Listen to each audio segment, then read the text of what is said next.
I want to talk to you about a couple of things.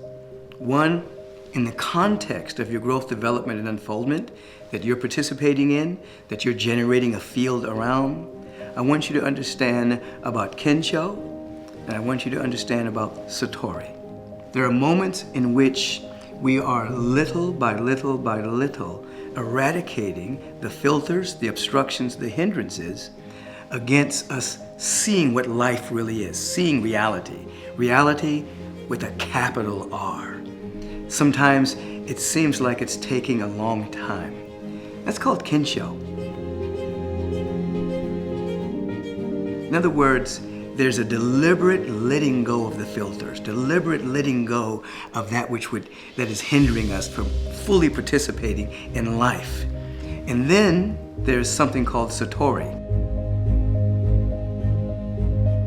That's an aha moment. That's a radical insight where suddenly, eureka, you know what you have believed previously. That which you have believed, you suddenly got it. Oh my God, I finally see it. I've been hearing this for so long.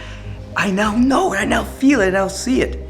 So there's Kensho, which is the slow unfoldment, the slow letting go of that which is hindering us, and then there is Satori.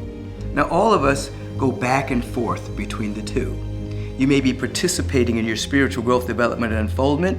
It feels like nothing is happening, but when you look back, you read back on your journals, and you realize the person that wrote something previously a few months ago does not exist anymore. There's been a slow releasing of that which does not serve you, the releasing of the filters. Kensho has taken place. And sometimes, many of us have moments where there's been a sudden insight, a revelation. We're no longer the same. We cannot unsee what we have seen, and it affects our life forever. Now, what I want to bring to you today is that there are areas in your life that you consider weak points, you consider hindrances, liabilities. And then there are other areas in your life where they are assets. You feel like they add to your life, they're life enhancing. So you have weaknesses and you have strengths. What I want you to begin to catch is those weaknesses are really your strengths in embryonic states. Life is everywhere in its fullness. And so what you consider a strength is just something that's undeveloped. It's something that hasn't come to its fruition yet, but it is still a strength there waiting to express itself. Now, how do we activate those strengths that you're now calling weaknesses? I want you to think about the areas of your life that when you think of these areas, you feel strong in these areas. You vibrate high in these areas. Perhaps you have a tremendous amount of confidence. Perhaps your body temple is very strong. Perhaps you're very creative. Perhaps on the weak side, you feel like there's scarcity in your life, there's lack. Perhaps you feel like, for some reason, you don't really love and appreciate yourself. You have a lack of self-esteem, and so there's a lower frequency there. What you have to know is, one, you are a vibrational being. You are a thought idea held in the mind of the universe. You are a vibration. Then you are an electrical being. Then you are a chemical being. But primarily, you're vibrational. So everything within you is vibrating. The thoughts you have are vibrational frequencies at a very rapid high pace or slow down. You can be in the alpha range, or you can be in the beta range of thinking. Now here's the deal. You can actually embrace an area of your life where you are vibrating very high, and you can begin to feel into that. And you can begin to take that vibration and shift it over into an area where you feel very low. It's called energetic shape shifting.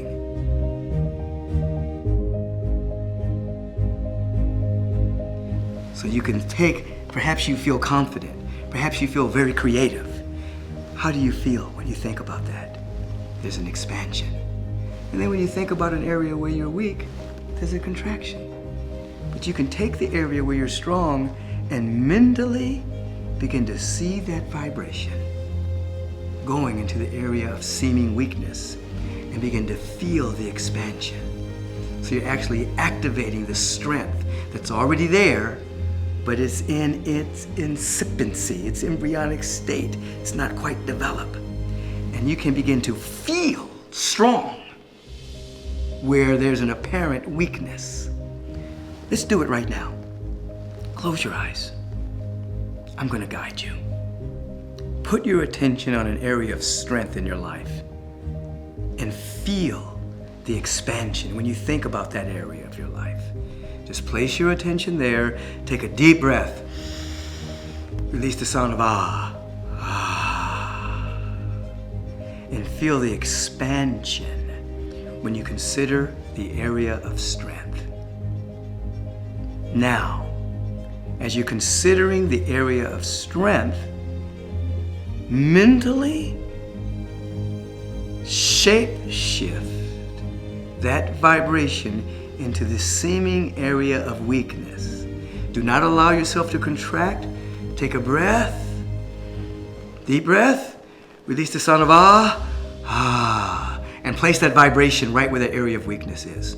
So you're feeling strong in the area of seeming weakness.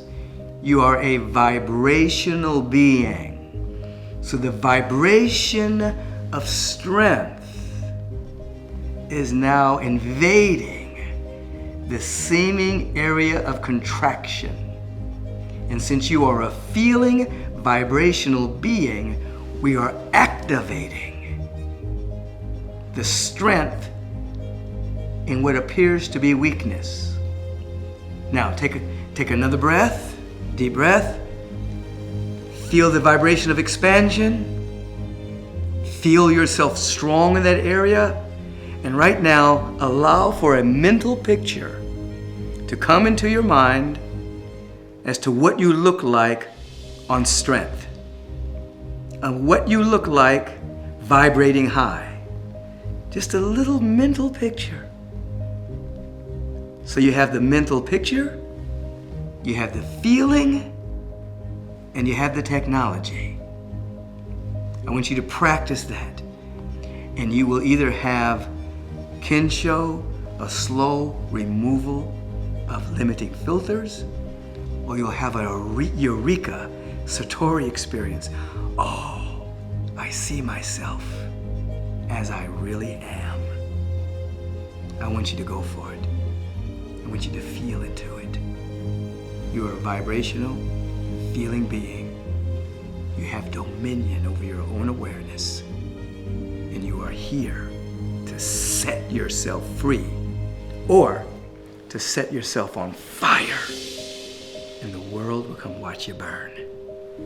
Peace and richest blessings.